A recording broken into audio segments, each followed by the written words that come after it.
So my name is Vernon Boldick. I am the Promotions and Communications Coordinator at Bentero.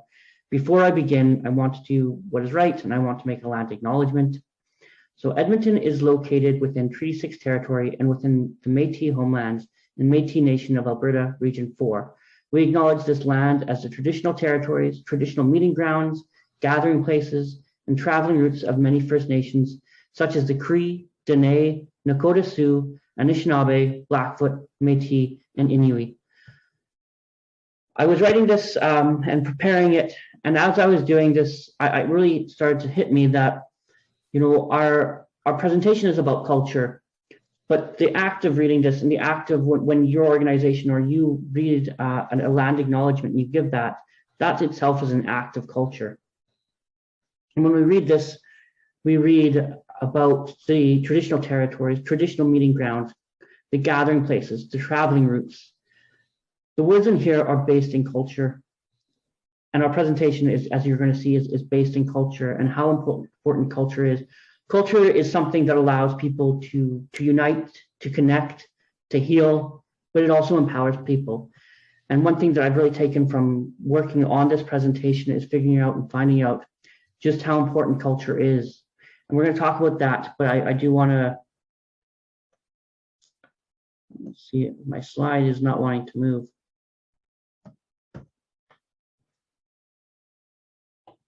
There we go. So power of culture in creating homes. Like I said, culture is very important, and we needed that to be a main aspect of our talk. So we are, for those of you who don't know, Bentero Traditional Healing Society. You can learn more about us on the website as well on social media. We're Bentero YEG. I'm going to now introduce my colleagues who are going to be able to speak far more about their individual programs and what they bring than I can. So we have Robbie, who is with Arenda House, and she is the residential manager. And Michael has joined us as well. And I believe, Michael, you are the upcoming resident manager at Arenda House. So congratulations to you on that. Cherie Lynn is the program manager for YEG Housing First, as well as the Eagles Nest Youth Housing First program. And Cherie is the junior team lead for Eagles Nest. So thank you to all of you for being here. Thank you to my colleagues who helped put this together. Thank you as well to the YEG Housing Month speaker series for including Bentero in the speaker series, for giving us a voice and a platform. We really appreciate that. And it's been fantastic working with each of you. So I wanted to include Bentero's mission statement. Again, I think it really defines a lot of our work. So I'm going to tell you why I think that after I read it. The Society is committed to building upon the strengths of Aboriginal children, youth, and families to enable them to grow spiritually, emotionally, and physically and mentally so that they can walk proudly in both Aboriginal and non-Aboriginal communities. While we were building this presentation, I think it was the other day, Cherie Lynn mentioned something, and I said, I didn't even know that was something that we offered. And she said, well, yes, yeah, no, that definitely is something that we do. And she's going to speak more on it than I can. But community and culture is what Bentero, like that's what we put at the center of our housing programs, as one of any program that we have. It's not just culture as an afterthought. It's not just culture as checking off a box. It is culture from the core. Culture starts and spreads and permeates everything that we do. You're going to hear people talk who have been at Bentero for decades and know every facet of the organization that there is. You're going to hear people talk who have come to Bentero, left, and then came back. You're going to hear people talk who went through our programs and now work for us. Bentero is, and I think that culture that Bentero provides that brings people to us, brings our participants, strengthens them, but also strengthens us as staff, as employees. And I want to really let everybody think about culture as we dig in today, and how vital it is to our programming, sure, but to our world and to each and every one of us and the jobs that we do and the paths that we walk. Like I said, we have 3 Housing First programs. We have Arenda House, YEG Housing First, and Eagles Nest. I think that's now enough of me. I'm Robbie. I'm going to hand it off to you to speak about Arenda House. And if you want me to change slides, just let me know and I will follow your cue. Good afternoon, everyone. I just want to clarify that Arenda House is not a Housing First program. It's a housing program within Bentero. So Arenda is Ojibwe for the word spiritual essence. It is in existence for people who are further in their healing journey, whether that be sobriety or just through personal traumas they maybe have been facing. It is supported sober living. We're looking for longer term stays for people who are longer into their recovery, at least a year. So you need to be self-motivated. We do referrals for day programming. At one time, programming used to be provided here at Arenda House. That no longer is a service, but we do referrals for day programs. There used to be a 2-year limited stay here at Arenda House. We have dropped that as it was providing barriers to people. Basically, we felt there was some self-sabotage happening because they wanted to stay longer. So without the 2-year cap, people are, that stress is removed. So people can just focus on their healing journey while they are here. The cultural components we do offer are based on what each of the residents are asking for while during their stay here. So we only provide what people are requesting. So if that is, to have elder supports, they are provided through Bentero. Or if they want to attend sweats, we can do referrals to sweats. However, with COVID, sweats are not happening right now with our elders. And that's about it. Then I can introduce you to Mike. Mike has been living here since 2017. Yep, 2017, yeah. Yes. So, and over the last couple of years, he's been helping me take care of the building when I am on holidays. So now he is going to be moving into the resident manager position come 2022. Yeah, so is that it? Yeah, so. Okay. So, okay, so, hi, I'm Mike. I've been a resident here since 2017. I got my daughter back. I ended up getting really sick and ended up getting, I had a choice whether to quit addiction or not, and do the work to get out. And so I've had addictions all my life, right? Since I was 12. So, but getting into my whole life, I ended up going into doing different housing projects. Okay, I'm getting confused here because I haven't done this. All right. So what Bentero's done for me, right? So when I got Alex back from Kakio, and Bentero was right there the whole time, right? So they were able to, they go to salsa dancing. I took the parenting courses through there with my daughter, right? And so I used their resources, like the sweats, the FSW. Yeah, that program to my advantage. And as I got more into it, I started to more into my recovery. It started to be more of a, I started getting asked to do little jobs here and there, like watch the building for for the weekend, right? And then, but as I was doing this healing on my own, I was also like raising my daughter, right? Because I got her back in 2017. And I think that's what kept me on the straight and narrow. I don't think I probably would have been able to do that without her, right? So, and Arenda House provided a safe place. And I think that's what made Arenda House so good, was it provided a safe place for me to heal and grow, right? In my recovery and while they introduced culture to their programming. And I think that was the biggest asset they had. And I think for Robbie, what she did the most for me was she let me do what I had to do, right? She was never really on me, bugging me to get, and that was an important part for me, but she was there and I understood that she was there for if I ever needed help. And I think that's what my goal is when I take when I manage the position or right, start being a caretaker, is I'll be there for somebody when they need that support, because I've got a lot of lived experience with that, right? I'm able to see the bigger picture. I'm pretty sure of it, and be able to assess it, right? Yeah.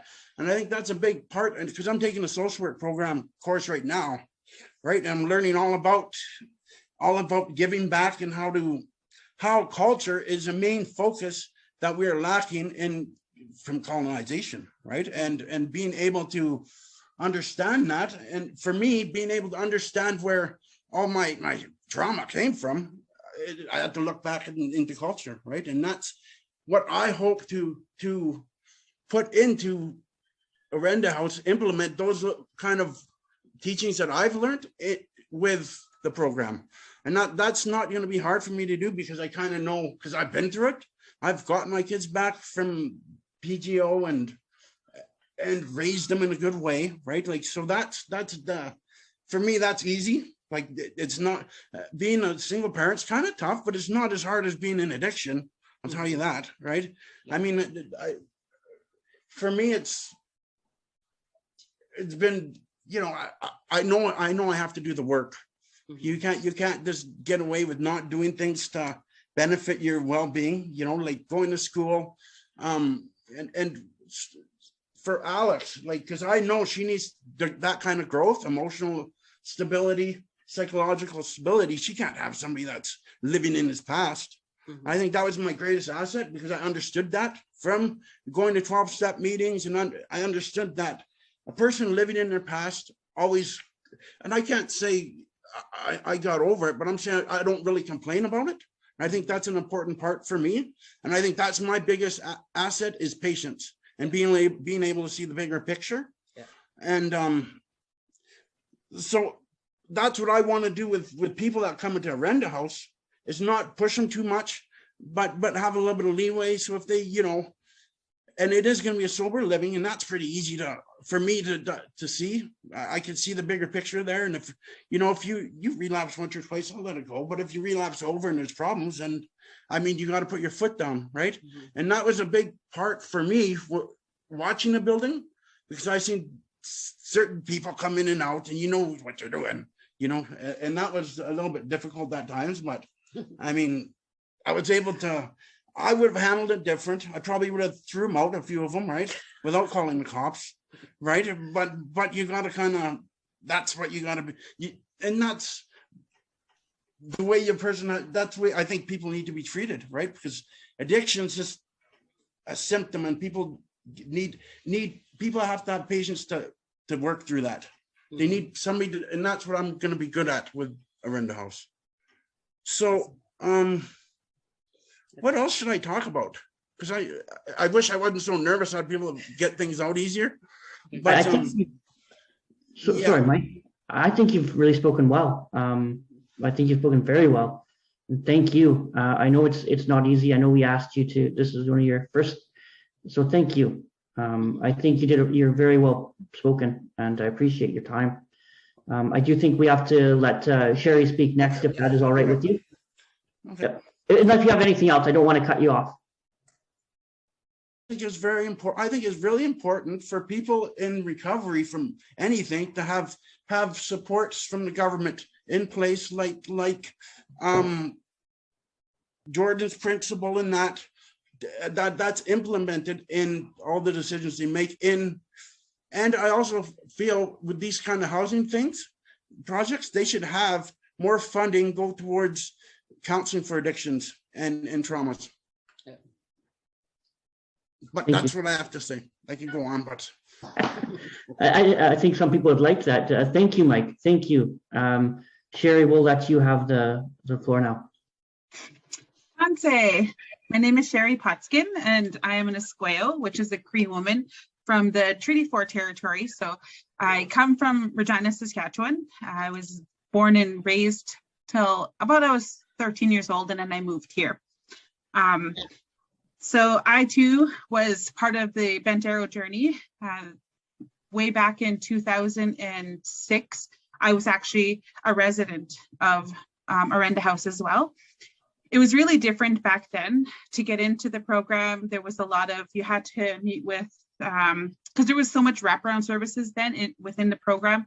There was children's services, the beat cops from the neighborhood, the manager from Bent Arrow, the manager of the housing, and not the manager, the director of Bent Arrow, the CEO, and who else was? So there was 5 interviewers anyways. And so I was very intimidated. I was just a young woman with 4 kids then. I have 6 now, but I had 4 kids, and I struggled. I didn't know.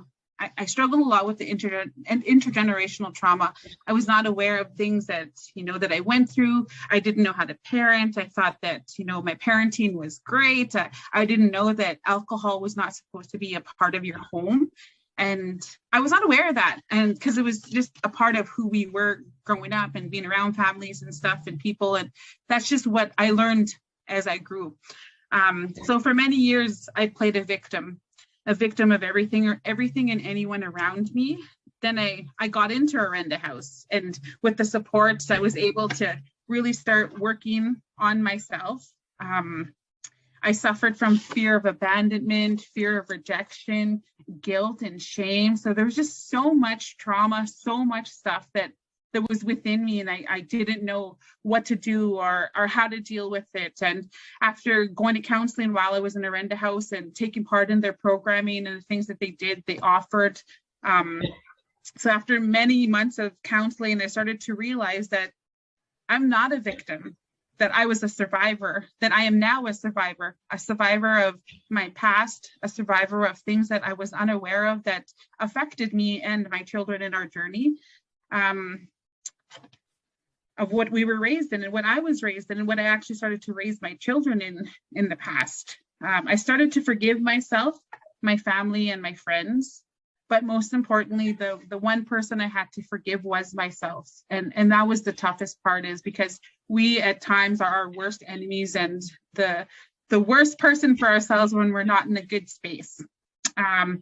So after I left Arenda House, I was a successful candidate. I stayed there for 1 year. I graduated. I actually started to work within Bent Arrow then.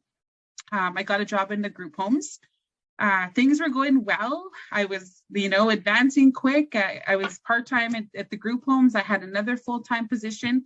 Being in that position, not even a month, I was already put up into a higher position.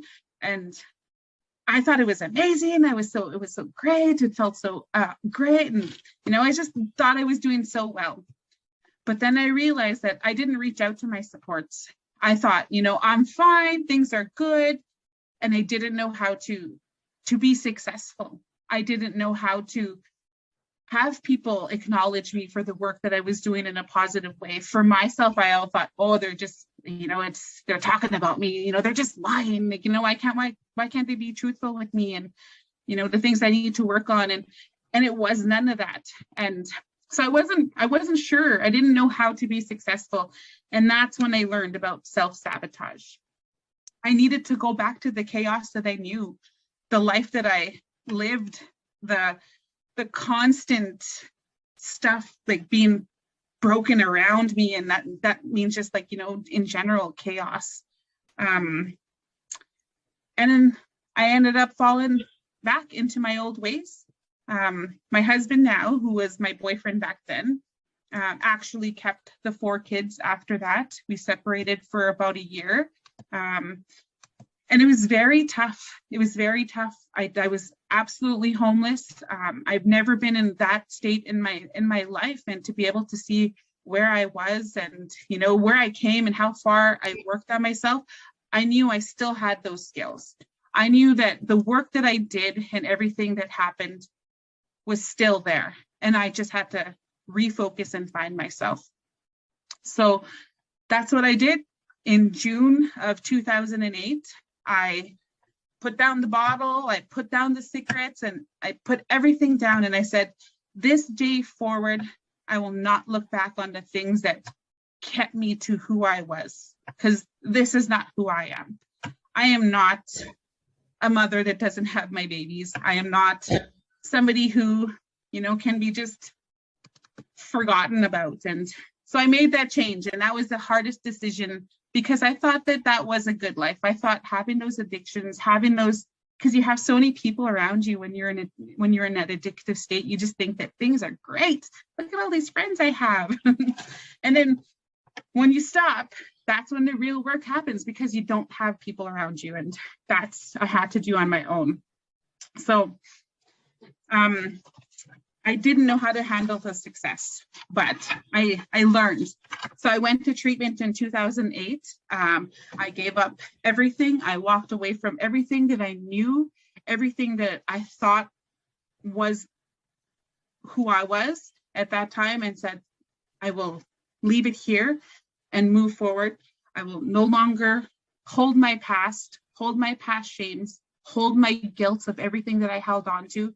Because I was so guilty of, when you start to get better and you learn about, not having these exposures to your children, it really makes you think and you get guilty. And I had to stop that because that's a good way of being able to fall off again, using that as a way to fall off. So I stopped that. I went to treatment. I really found out who I was. And I started my journey in self-discovery. I learned so much. I went back to school in 2013. I had 2 more other babies, so I have 6 kids now. I'm with my baby dad from all 6 of our kids. He was with me through he was my person, because we all need that one person through through the storm. And he was my one person, and he held me through all the way. And it's pretty amazing to see and feel, but we bought a home in 2015. So now we actually homeowners from being absolutely homeless. And now I came full circle with the agency that supported me from the beginning of my journey. And now I'm a leader in our Youth Housing First program. And I always had a plan to be well and strong. And I decided that I decide what my healing looks like, and this is part of my healing. And thank you for listening to my story. And I pass the mic on. Thank you, Cherie. Yeah, and that's a hard act to follow. But Terry Lynn, good luck. Good afternoon, everyone. My name is Cherie Bigstone. I'm the program manager for the YEG Housing First and the Eagle's Nest Youth Housing First.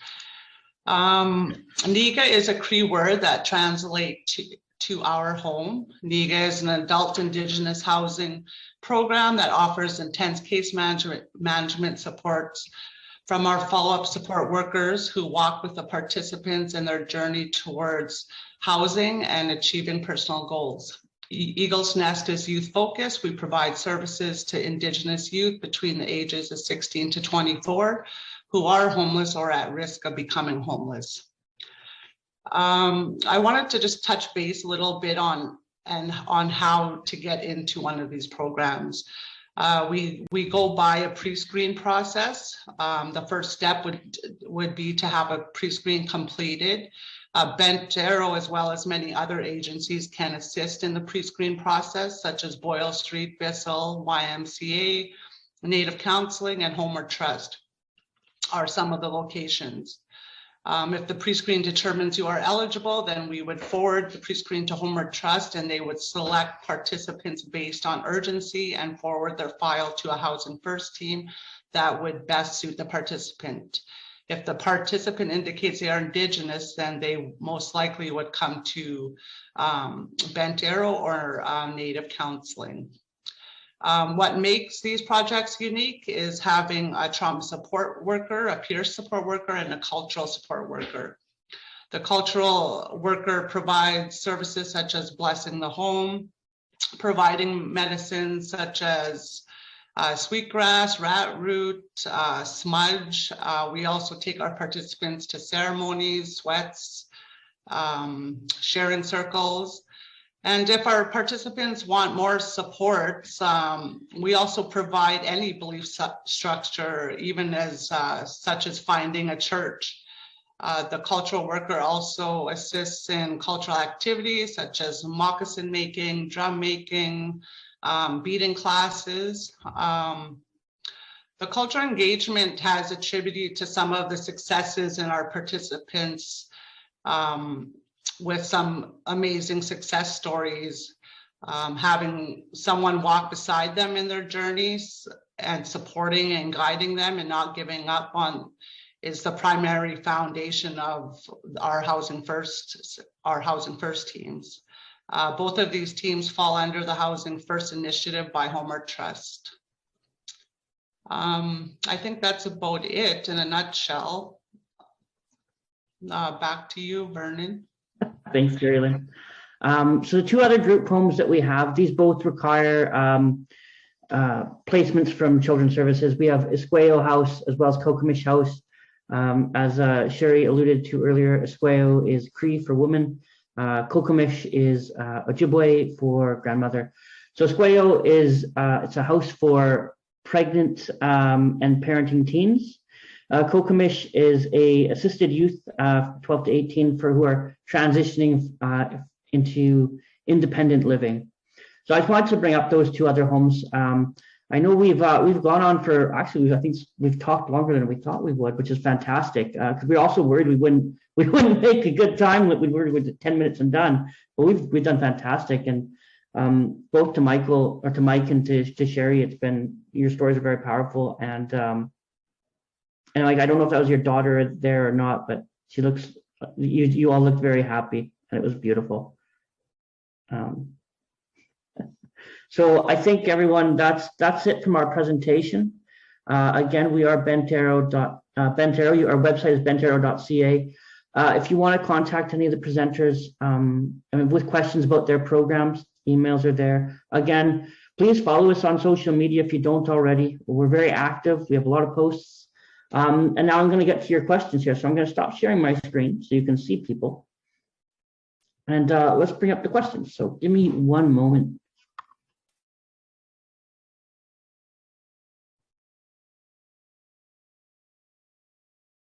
So one question from earlier, does Parkdale operate as a public school? No, Parkdale School is no longer a public school. It is, it's totally an office. We have 3 floors of office space and all kinds of other things going. Really, it's a lovely little place for us. Okay, so, so our first comment, we have a couple of comments here.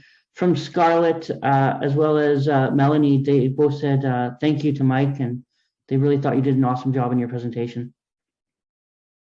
Zane as well added, great to hear, Mike, about your lived experience and your new role, and was very thankful for you sharing. Scarlett says thank you to all the speakers. Brandon, excellent, thank you for sharing. So it looks like you all did so good. We don't have questions. We had a lot of comments about how well the presenters were, so that's awesome. Does anybody else of our presenters, anything that you'd like to add?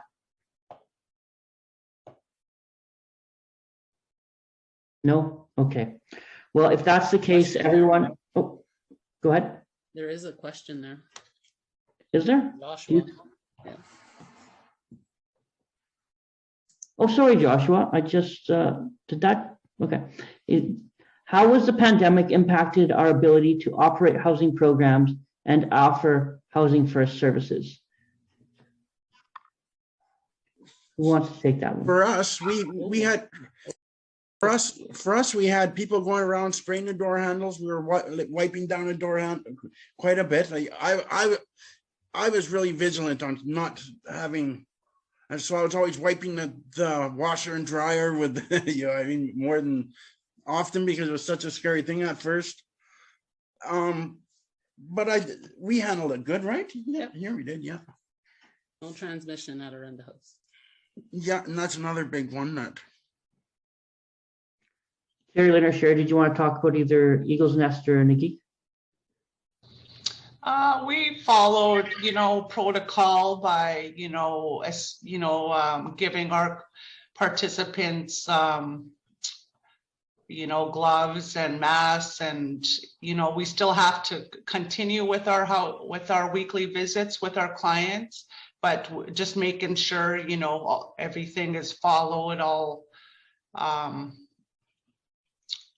sorry, I just lost my train of thought. The Just making- AHA guidelines. Yes, and AHA. yeah, so it actually hasn't really, maybe transportation that was a little bit at the beginning, but we've managed to oversee it, and but I think everything is fine now. We have another question here from Kma. What are the wait times to get go from application to house?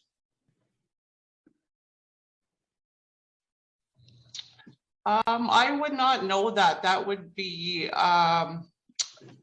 I guess it really depends, like on it's case by case, and again, like I said, like our pre-screens go to Homer Trust and they determine the eligibility, and then we would just get the referral.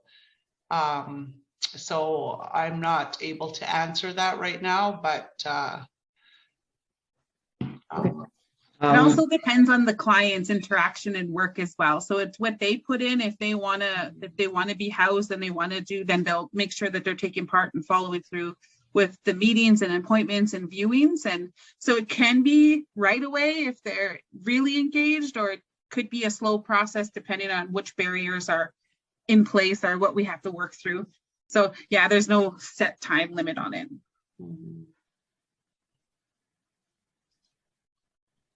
Right, and one more comment here from Brenda. Thank you for your stories. They add so much to your experience in current work and relationships, absolutely.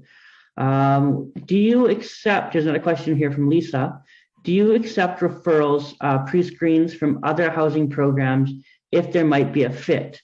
Do you have any restrictions on who would not be accepted?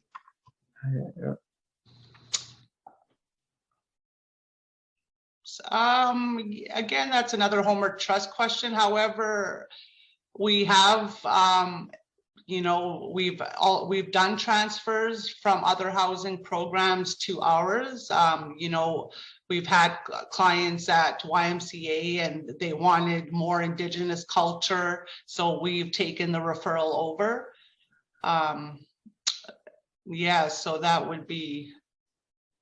We've done that multiple times, so, but again, that's another question for Homer. Okay, we have a question from Brenda. I'm not sure if any of us will have the answers for this. I'm sure we would love to say yes to this, but I don't think we have the answer here. Are there plans to open more homes as needs grow? I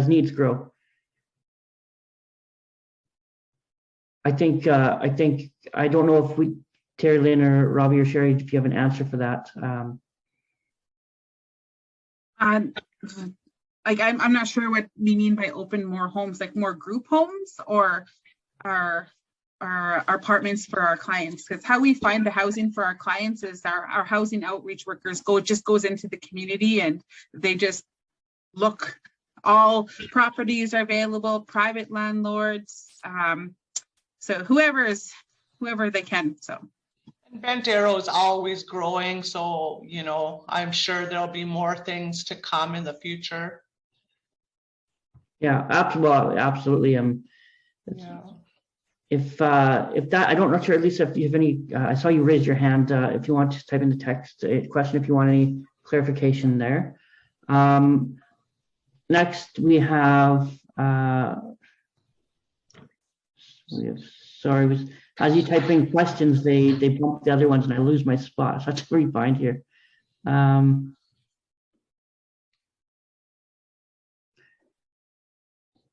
Do you have any suggestions for how homes and apartments for Indigenous people could be better designed? That's from Jonathan. That's a really interesting question. Does anybody have any thoughts on that?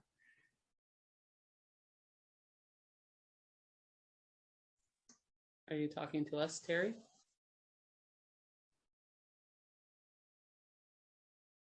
Oh, Terry, are you muted? Oh, no, I was just like depending on what kind of home it would be, if it would be a, say, supported home like a PSH, then, you know, maybe more cultural supports for our Indigenous people. But like, again, most of our homes and apartments that we search for our participants, it's all mainstream. So it's anywhere in Edmonton where we locate homes or apartments for our Indigenous people.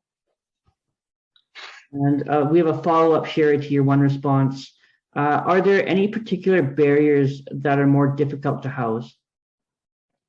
Well, the barriers we find are that maybe they don't have a way to communicate with us. So that's a huge barrier. And then we end up losing contact. So that's when we try pulling as much people and get that information on who their supports are, who's in their circle, what agencies they visit, so that way we're not losing them. And that is one of the barriers, is the no phone, no cell phone, no access to internet, and them living on the street. So we have to be able to try connect with them to get them those supports. So there's another comment here too, Cherie, about how great your hoodie is. Thank you.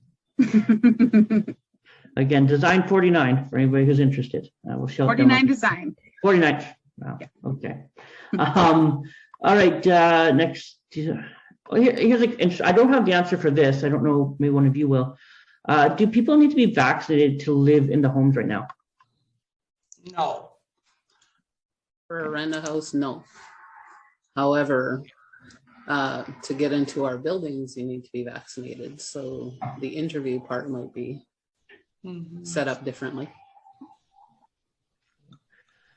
Okay, just a couple other more questions, and then I think we're going to have to end pretty soon. It's just about one. We will allow people to get back to their days. And thank you again for making time for us. Here's a question I think that we can answer quickly. Do you have any restrictions on who would be not accepted in terms of criminal record, mental illness, that sort of thing? For Housing First, no, we have no restrictions.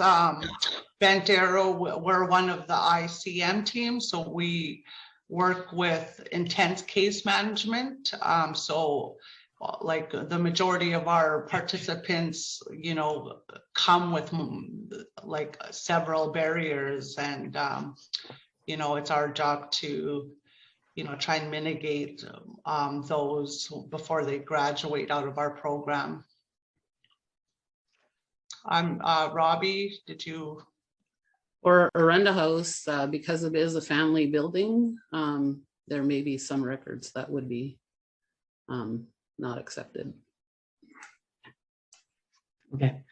So just noting your time here, we are now 12:53. So to respect everybody's time, I want to say thank you to everybody for joining. Thank you for watching. Thank you to Robbie, to Mike, to Cherie, to Terry, Lynn. Thank you for your time. Thank you for presenting and for sharing your stories. Those are very personal stories too, especially Mike and Cherie.